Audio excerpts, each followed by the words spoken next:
atau lebih daripada 60 cabang. Di antaranya ada cabang iman yang berkaitan dengan hati,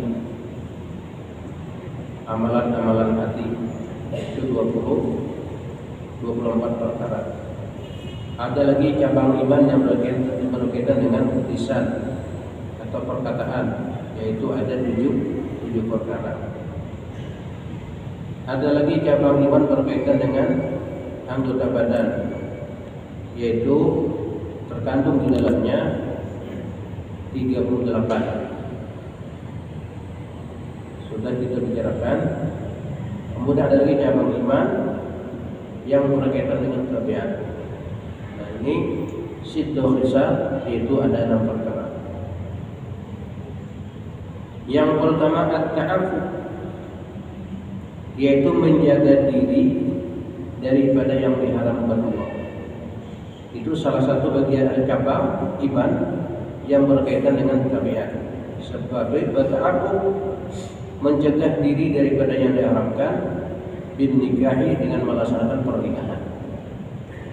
Jadi nikah itu salah satu daripada cabang iman, karena nikah itu ada diperintahkan dalam agama.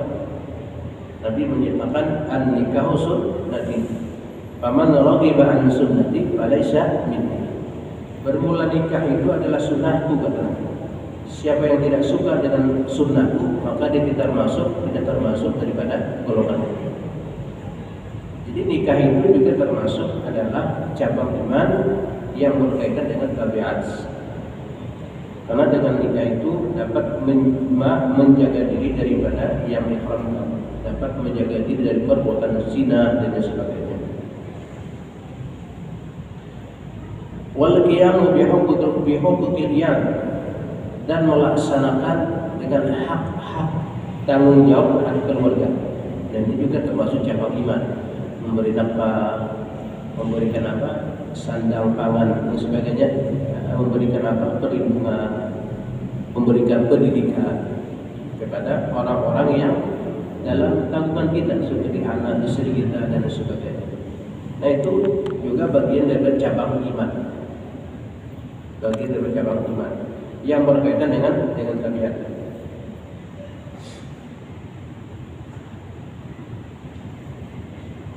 Wa birrul walidain, dan juga berbakti kepada kedua orang tua. Itu juga cabang daripada iman, bagian daripada iman. Karena berbakti kepada orang tua itu disuruh dalam agama. Allah menyatakan dalam Al-Quran, wa bil walidaini ihsana, terhadap kedua orang tua hendaklah berbuat baik. Ini perintah dalam Al-Quran. Dan juga hadis Nabi SAW, ridallah wa ridal walidain. Keridaan Allah itu tergantung kepada keridaan orang tua. Kalau orang tuanya ridha, Allah juga ridha. Tapi kalau orang tuanya tidak ridha, Allah juga tidak ridha. Nah, jadi dituntut untuk berbakti kepada kedua orang tua, baik mereka masih hidup atau mereka sudah wafat. Tetap kita berbakti kepada mereka. Berbakti saat mereka hidup, kita taat kepada perintah mereka selama perintah itu tidak bertentangan dengan hukum atau larangan Allah Subhanahu wa taala. Kita menghormati mereka, berkata dengan lemah lembut kepada mereka. Ataupun mereka setelah mereka wafat, bagaimana kita berbakti kepada mereka? Di antaranya adalah kita mendoakan mereka. Di antaranya lagi menziarahi kubur mereka. Di antaranya bersilaturahmi dengan orang-orang atau dengan teman-teman orang tua kita yang masih hidup. Misalnya kita punya orang tua sudah meninggal, tapi itu teman beliau yang masih hidup. Nah, kita silaturahmi dengan teman orang tua kita itu bagian daripada bagian daripada birrul walidain, bagian daripada bakti kepada orang tua kita yang setelah orang tua kita sudah wafat. Berbakti kepada orang tua itu salah satu daripada cabang iman berkaitan dengan tabiat.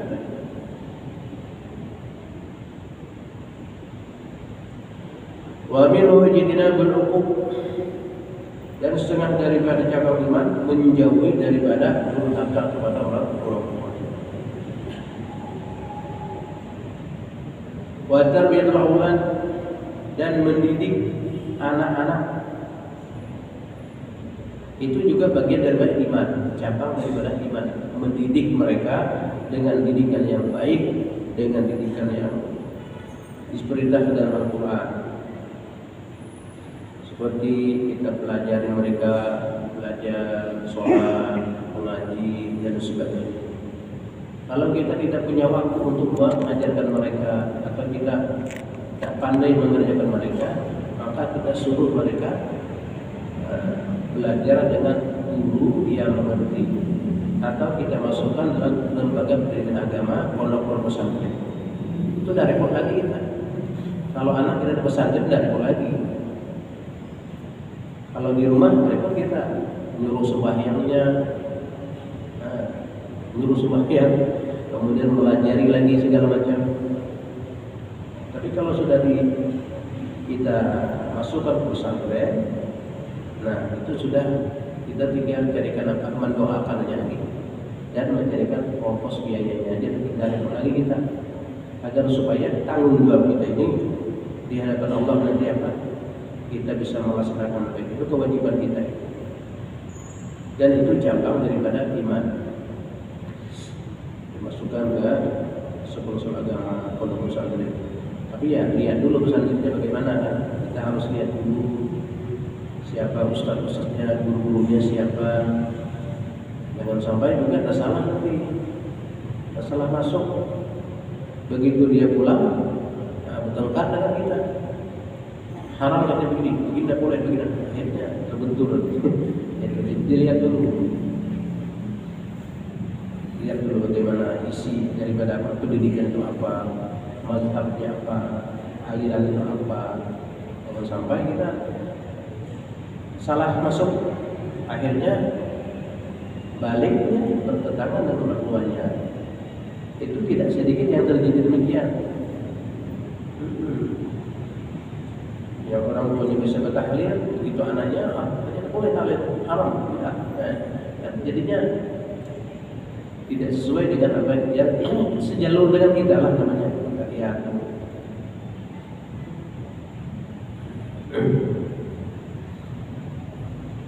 Jadi mendidik anak itu termasuk bagian iman, cabang daripada iman.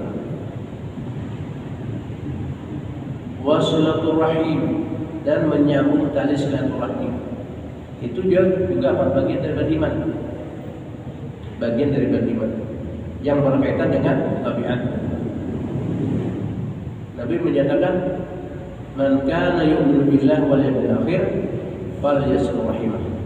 Siapa yang mengaku beriman kepada Allah dan hari akhir, hendaklah menyambung tali silaturahim. Menyambung tali silaturahim. Apalagi orang yang memutuskan silaturahmi dengan kita sambungkan, luar biasa itu. Sambungkan silaturahmi. Dan silaturahmi ini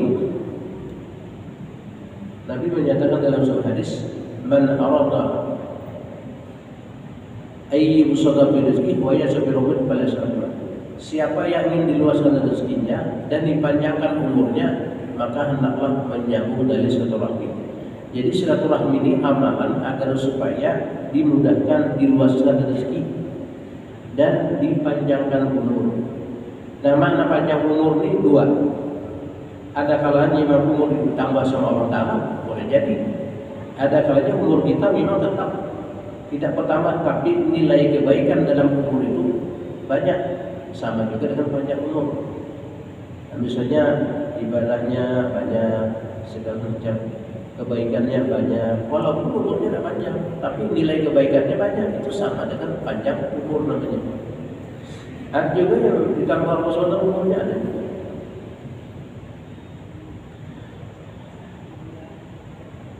Di zaman Nabi Daud alaihissalam, jadi ada salah satu tamu Nabi Daud alaihissalam, penamu ke rumah Nabi Daud itu. Kemudian tidak lama datang juga malaikat Israel menamu ke Nabi Daud alaihissalam. Jadi orang ini begitu melihat malaikat ini, malaikat tapi dia menyerupai manusia. Begitu orang yang melihat malaikat ini, sudah dia gelisah. Ini kayaknya orang ini lain orang biasa ini. Takut dan khawatir dia. Lalu langsung dia pamit dengan Nabi Daud alaihissalam, segera pulang. Lalu kata malaikat Israel, wahai Nabi Daud, tadi orang yang di samping Anda, kamu itu, tamu itu menurut daftarnya itu 6 hari lagi akan saya cabut rohnya atas perintah Allah. Daftarnya itu 6 hari lagi cabut rohnya. Malaikat kan tahu jadwalnya, kapan dia mencabut itu. Kemudian setelah itu 1 bulan kemudian datang lagi orang tadi. Nah, kata Nabi Daud, masih hidup orangnya. Padahal malaikat mengatakan seminggu lagi akan dicabut rohnya. 1 bulan ini datang lagi dia. Nantilah kalau malaikat datang tanya nanti. Apa dia salah baca daftar atau bagaimana? Nah, kata kemudian dia pulang. Datang lagi malaikat Israel, nama Nabi Daud alaihissalam. Nah, disitulah kesempatan nanya kepada malaikat Israel. Kata Nabi Daud, wahai malaikat, orang yang engkau katakan tempoh hari itu 6 hari lagi kan engkau cabut, sebulan setelah itu datang nih ke rumah, baru pulang lagi, masih hidup dia. Apa engkau tidak? Apa engkau salah baca daftar? Kata Nabi Daud, kata malaikat, saya tidak salah baca, betul aja itu. Cuma katanya Allah menambah umurnya. Allah tambah umurnya 20 tahun. Memang menurut daftar 6 hari aja lagi. Tapi setelah dia pulang dari tempat kawin Nabi Daud, dia bersilaturahmi.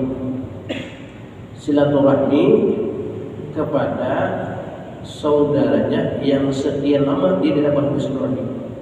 Jadi ada saudaranya sudah beberapa puluh tahun tidak pernah silaturahmi. Tidak pernah kirim surat, tidak pernah kirim pesan, tidak pernah ketemu. Nah, hari itu dia balik ketemu dengan saudaranya itu, di silaturahmi dia menyambung kembali silaturahmi yang sudah sekian lama putus. Maka dengan itu kata malaikat Israel, Allah menambah umurnya 20 tahun. 20 tahun bertambah umur.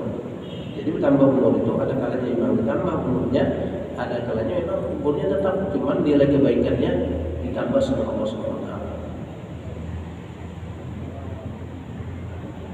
Ada dalam satu riwayat di dalam kitab dan masyhur, di dalam kitab satu riwayat ada, dalam kitab-kitab lain ada riwayat ini. Jadi ada seorang kaya, orang kaya berangkat haji dia. Nah, berangkat haji di ketika dia mau wukuf ke Arafah,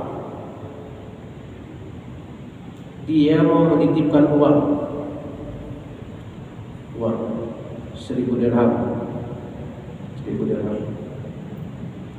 Dan dia cari orang yang soleh.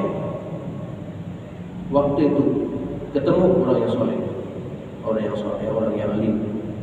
Nah, dia titipkan uang itu, si saudagar ini menitipkan uang itu kepada si orang yang soleh tadi. Saya titipkan uang ini 1000 dinar ini, 1000 dirham ya, 1000 dirham ini saya titipkan. Nanti setelah saya selesai mengerjakan haji, saya akan ambil kembali. Dititipkanlah uang itu kepada orang yang soleh tersebut. Kemudian si saudagar tadi pergi di wukuf ke Arafah, kemudian ke Mina di pada Jamarat, kemudian balik ke kembali ke Makkah segala macam menjumlah rukun haji. Selesai sudah pekerjaan rangkaian daripada rukun haji, lalu dia datang ke tempat orang yang soleh untuk mengambil uang yang dititipkan. Ternyata orangnya sudah wafat, sudah meninggal dunia. Ditanya sama anak-anaknya tentang uang yang 1000 dirham tadi, tidak ada satupun anaknya yang tahu di mana ayahnya tadi menyimpan uang yang dititipkan tadi. Nah, sehingga saudagar tadi dia tanya kepada syekh yang ada di Mekah, di antara syekh yang ada di Mekah itu, bagaimana tuan syekh, saya titipkan uang sama si fulan yang soleh, uang 1000 dirham. Kemudian setelah selesai haji, segala saya mau ambil uang itu, ternyata orangnya sudah meninggal. Dan anaknya pun tidak ada satu pun yang tahu, tidak ada yang tahu. Jadi kata syekh tersebut, begini saja. Dan setelah lewat tengah malam, kamu panggil namanya, kamu datang ke sumur Jam-Jam, kamu panggil namanya. Siapa namanya tadi? Fulan bin Fulan. Nanti dia ada jawaban. Ada jawaban nanti. Bisa ketika bertanya di mana uang itu ditaruh. Sehingga setelah lewat tengah malam, si saudagar tadi datang ke tepi sumur Jam-Jam. Lalu dia panggil nama yang soleh yang dititipi uang itu. Wahai Fulan bin Fulan, wahai Fulan bin Fulan, wahai Fulan bin Fulan. Tidak ada jawaban. Setelah tidak ada jawaban, kembali saudagar tadi kepada syekh tadi. Wahai tuan syekh, saya tadi malam sudah panggil dia di tepi sumur Jam-Jam itu, ternyata tidak ada jawaban.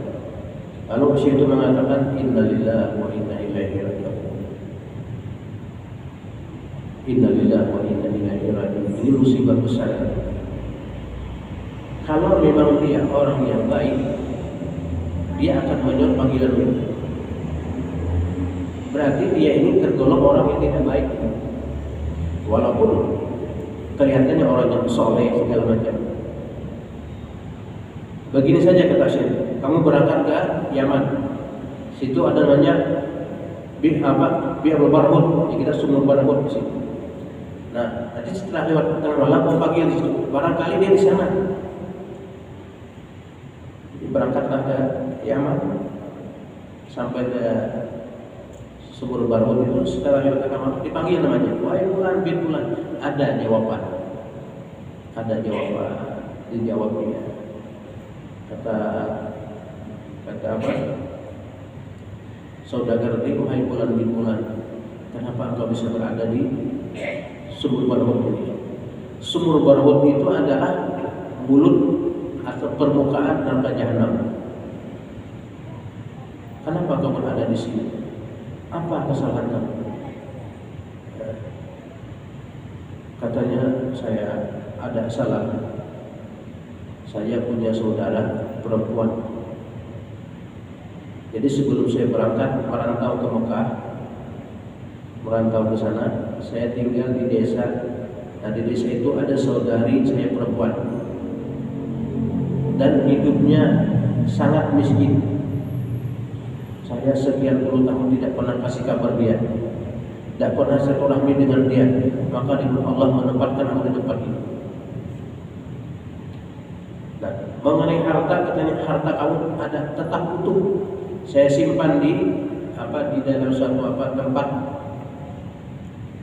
di suatu peti, kemudian peti itu ditanam, dan di situ nanti kamu bongkar saja situ, kamu buka saja, itu ada uangnya utuh 1000 dirham. Coba nanti kalau kamu punya kesempatan, tolong sampaikan maafku kepada saudariku sebagai permohonan maafku. Nah, jadi akhirnya balik dia ke Mekah, sampai ke rumah yang almarhum tadi, di mana tempat ditujukan harta itu, dibuka utuh 1000 dirham. Saya takut, katanya, kalau saya titipkan anak-anakku takut mereka tidak amanah. Jadi makanya saya simpan di situ. Hanya berangkat si saudara tadi ke kampung daripada saudari yang meninggal tadi, disampaikan permohonan maafnya segala macam. Kemudian dikasih dia 500 dirham dikasih sama si saudaranya yang meninggal tadi. Maka dengan itu dia di malam dia bermimpi bahwasanya Allah sudah melepaskan dia daripada sumur berbuk. Akibat daripada memutuskan hubungan silaturahmi. Padahal orang saleh, apalagi kita yang kayak ini jangan coba-coba kita memutuskan hubungan silaturahmi, apalagi dengan orang-orang yang terdekat dengan kita. Nah, jadi silaturahmi itu bagian daripada cabang iman yang berkaitan dengan tabiat.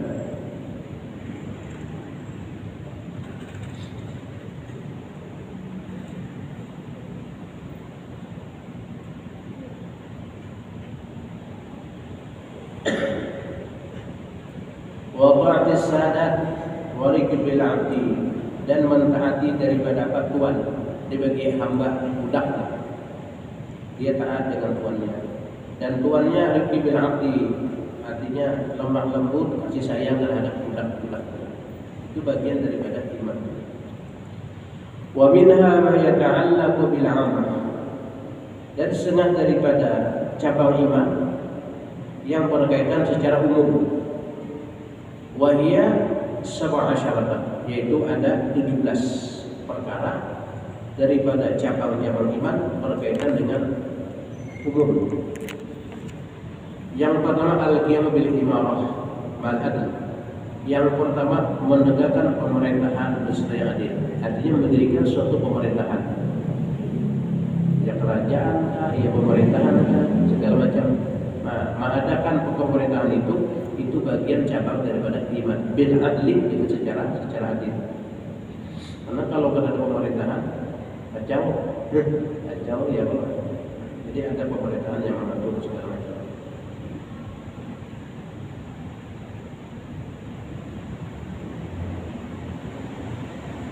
Wa mutaba'atil jamaah, dan mengikuti daripada jamaah, artinya berjamaah dengan sendiri-sendiri. Bahkan sholat pun juga disunatkan berjamaah. Sama halnya dengan kehidupan. Karena kita ini makhluk sosial, tidak bisa kita berdiri sendiri, tidak bisa hidup sendiri, mesti perlu dengan orang lain. Di sini namanya berjamaah, yang bermasyarakat. Wa ta'ati ulil amr, dan mentaati ulil amr. Ulil amr itu bisa pemerintah, bisa para ulama. Wal islahi bainan nas, dan membaguskan hubungan antara sesama manusia, artinya saling membaguskan hubungan antara satu dengan yang lain. Kalau ada di antara golongan ada yang bertikai, maka kita perbaiki, kita perbagusi hubungan itu. Islahu bainan nas itu termasuk daripada cabang iman yang berkaitan dengan umum.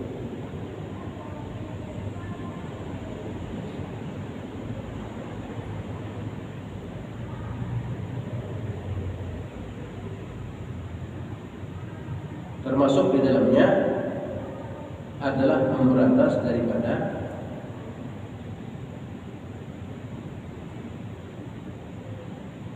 wal-buqat, artinya para pemerintah itu harus diberantas supaya hubungan manusia itu baik.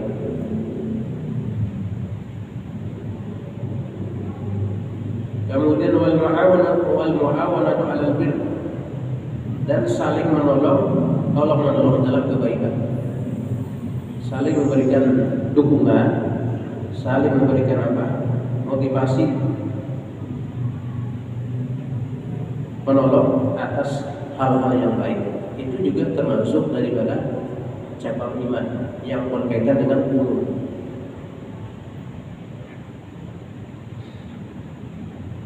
Wa yadkhulu bil amr bil ma'ruf, dan termasuk bertolak dengan kebaikan ini adalah melaksanakan amal ma'ruf wa nahyi 'anil munkar, dan mencegah daripada kemungkaran.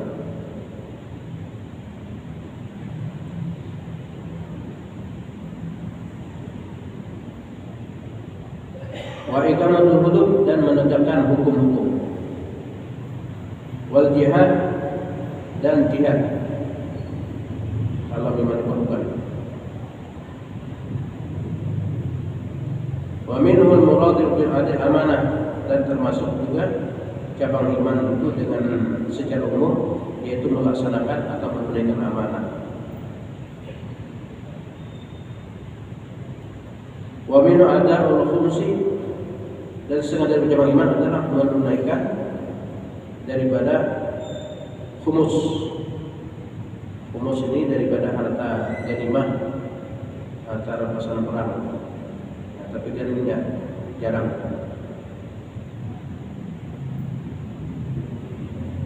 Wal qardi ma'a wafaihi, dan meminjamkan beserta membayarnya. Ada orang minjam, nah kita pinjami. Jadi meminjami itu ada cabang iman.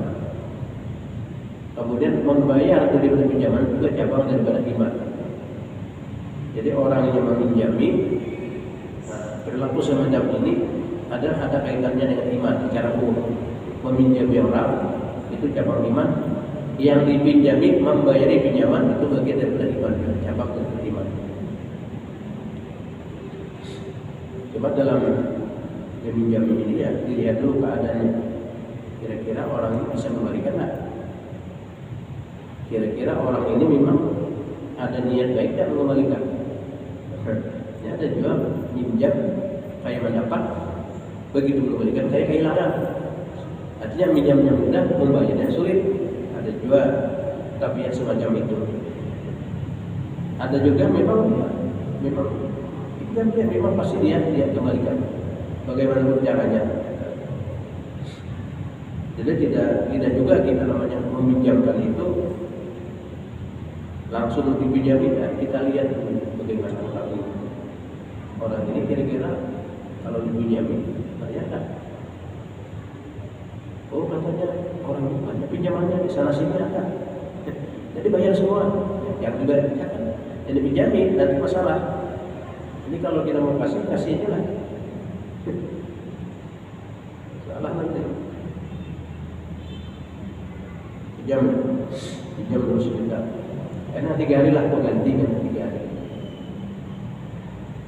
Tunggu 3 hari kada ada kabar. Sampai seminggu ada kabar, dia telepon kada ngangkat. Akhirnya indah oh ini dia. Nah itu.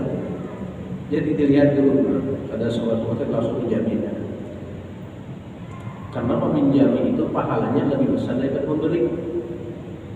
Jadi dalam surga itu terpampang tulisannya as-sadaqatu bi asri amsalihha wal qardu bi sab'i asyara. Orang yang mampu memberi dibalas 10 kali lipat pahalanya. Orang yang meminjami dibalas 18 kali lipat. 10 dengan 18 banyak 18. Kenapa? Menghutangi lebih banyak pahalanya daripada kita memberi biasa. Karena ya risikonya tadi bisa kada dibayar ya. Kemudian memang orang mau tahu memang orang yang sangat perlu, kemudian kada perlunya mungkin kada utang. Karena sangat perlu lalu dia berhutang, kita utangi, nah itu yang menimbulkan pahala yang lebih besar. Di samping risikonya tadi, kalau orang kita memberi barangkali kita beri itu orangnya ada ya segala macam. Jadi 10 kali lipat kalau memberi, tapi menghutangi itu 18 kali lipat. Jadi menghutangi itu juga bagian daripada iman, membayari hutang itu juga bagian daripada iman.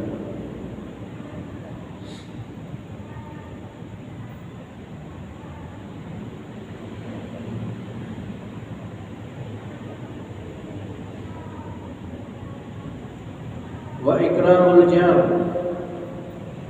dan memuliakan tetangga, menghormati tetangga. Nah, itu juga apa? Bagian daripada iman.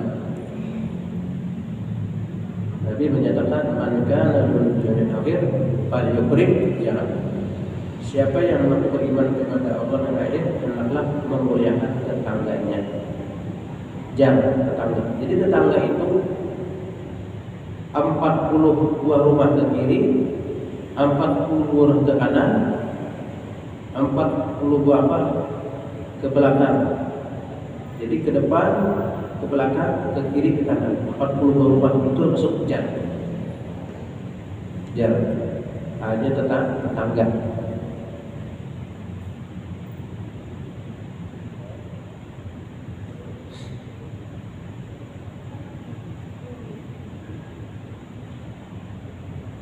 Wa husnul muamalah,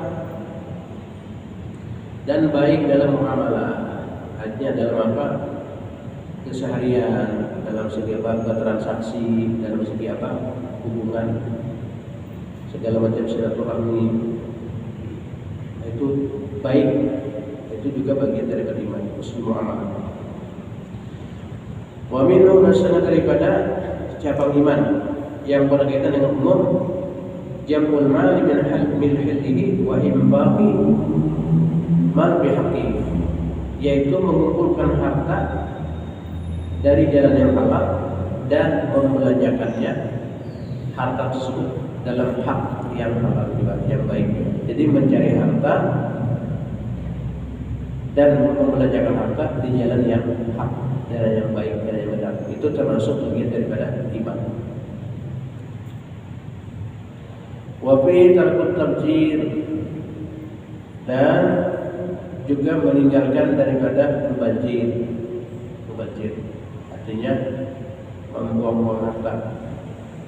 Nah, itu menjauhi daripada mubazir. Itu juga bagian daripada iman, menjauhinya. Wal israf, dan berlebih apa? Berlebih-lebih, berpoya-poya di kita, berpoya-poya yang tidak ada manfaat. Waradus salam, dan menjawab salam. Menjawab salam itu juga bagian daripada iman. Waradus salam, menjawab salam.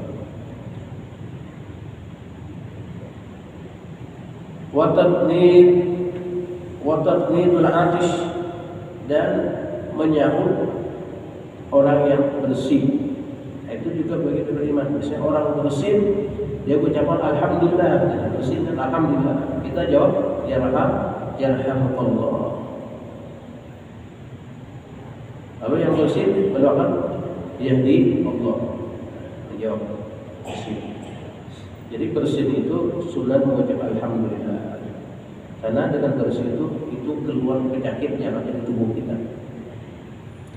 Jadi bersin pertama, kedua, ketiga itu sunat mengucap alhamdulillah. Tapi kalau sudah keempat, kelima, keenam, 10 itu ada sunat lagi. Itu bukan keluar penyakit, tapi penyakit akan datang. Kalau lebih dari 3 bersinnya, siapkan tisu aja tuh, bakal hilang segala macam itu. Tapi kalau sampai 3 kali bersin, sunat mengucap alhamdulillah. Artinya penyakit yang ada di tubuh keluar deh. Jadi kita mengucap alhamdulillah. Tapi kalau sudah lebih daripada 3 kali, terus selanjutnya tidak. Itu penyakit itu. Nah, orang yang mendengar maka menjawab yarhamukallah. Itu cabang daripada iman. Karena itu diperintahkan. Menjawab salam diperintahkan. Menjawab orang yang bersih tadi diperintahkan. Wa kaffi dharari 'anil nas, dan menjauhkan mudarat daripada orang lain. Artinya menghindarkan kemudaratan terhadap orang lain. Sekiranya orang lain tidak kena mudarat, lalu kita berusaha untuk menghindarkannya. Nah, itu juga bagian daripada iman yang berkaitan dengan umum. Wajnabil lahwi, dan menjauhi hal yang sia-sia. Hal yang sia-sia yang tidak ada faedahnya baik dalam agama maupun dalam keduniaan. Wa imatatul adza 'anil thariq, dan menjauhkan sesuatu yang mengganggu di perjalanan. Misalnya ada duriga, kita singkirkan. Itu cabang daripada iman.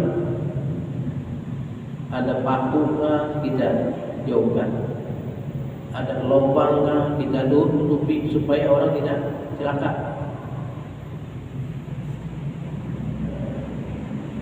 ada batu kan kita singkirkan. Itu bagian daripada iman.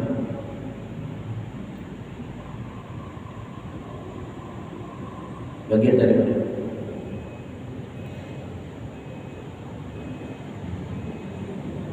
Qala al-Hafidz As-Suyuti fi Hasyati Sunan Abi Dawud, dan telah berkata Al-Hafidz Imam Suyuti, jadi orang yang hafiz itu orang yang hafal 100.000 hadis dengan sanadnya. Beliau mengatakan maksud hadis ini adalah al-amal syariati tusamma imanan. Bahwasanya segala amal perbuatan yang diperintahkan di dalam agama, baik perintah wajib maupun perintah sunat, itu dinamakan iman. Jadi setiap amalan pekerjaan di dalam agama itu disuruh, maka itu namanya iman. Apanya? Iman. Kemudian nanti derajat yang paling tinggi daripada cabang iman ini adalah kalimat la ilaha illallah, dan yang paling rendah adalah menghilangkan sesuatu yang mengganggu dalam perjalanan, seperti menghilangkan duri, menghilangkan batu dan sebagainya. Itu cabang iman yang paling rendah daripada cabang iman yang 70 macam itu, atau cabang iman bid'un wa sab'ah wasitun, Tis'ul Mutiwasitun, atau cabang iman yang 69 cabang tadi. Yang paling tinggi adalah kalimat la ilaha illallah. Nanti insyaallah akan kita bahas daripada kalimat la ilaha illallah itu. Dan yang paling rendahnya adalah menghilangkan sesuatu yang mengganggu di jalanan, baik duri, paku dan sebagainya. Allah Subhanahu wa taala.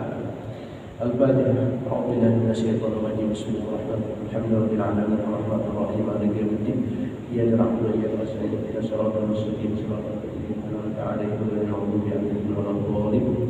Amin ya Allah ya rabbal alamin. Bismillahirrahmanirrahim. Alhamdulillahirabbil alamin wassalatu wassalamu ala asyrafil anbiya'i wal mursalin sayyidina wa maulana Muhammadin wa ala alihi washabihi ajmain. Allahumma salli wa ala barbuhu ilayhi yadinari. Allahumma ta'ala al-mu'minin wa ja'alna wazurriyatan min ibadika as-salihin. Allahumma akrimna bil 'ilmi wa zidna bil hilmi wa akrimna bit taqwa wa jamilna bil 'afiyah wa sallallahu alaihi wa sallam wa sallallahu alaihi wa Muhammadin nabiyil ummi wa ala alihi wa sallam. Alhamdulillah. Wassalamualaikum warahmatullahi wabarakatuh.